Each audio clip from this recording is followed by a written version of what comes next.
அகர முதல எழுத்தெல்லாம் ஆதி பகவன் முதற்றே உலகு. பாக்குப்பன். வணக்கம். இன்று என் சிதறல் வாங்குவோம் நாலடி.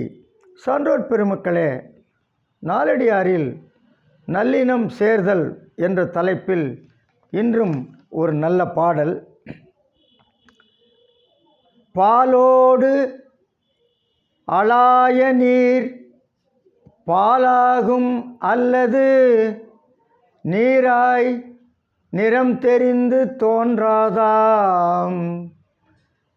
தேரின் சிறியார் சிறுமையும் தோன்றாதாம்.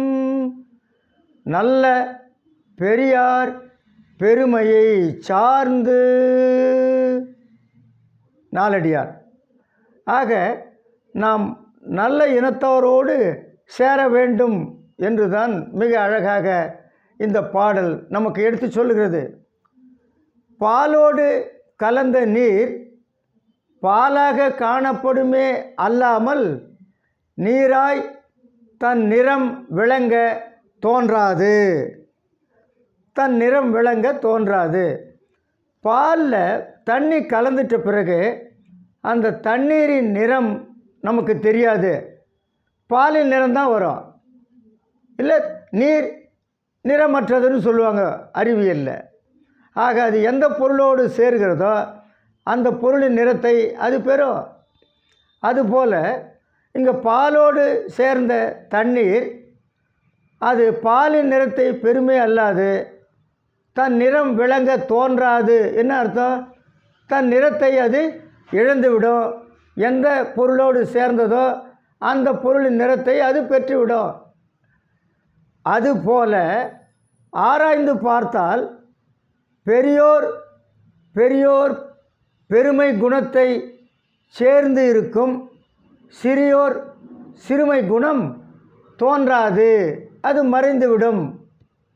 இல்லை, பெரியவர்கள் கூட நல்ல குணம் உடையவர்கள் கூட சிறியோர் அந்த குணம் இல்லாதவர்கள் சேர்ந்தான்னா அந்த சிறுமை குணம் மறைந்துவிடும், அது தோன்றாது, அது பெருமை குணத்தில் போய் சேர்ந்துடும்.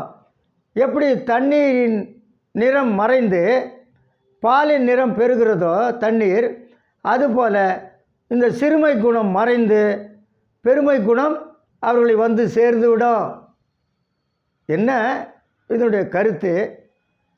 பெரியோரை போய் சேர்ந்தால் சேர்ந்த சிறியோரும் பெரியோராகவே கருதப்படுவர்.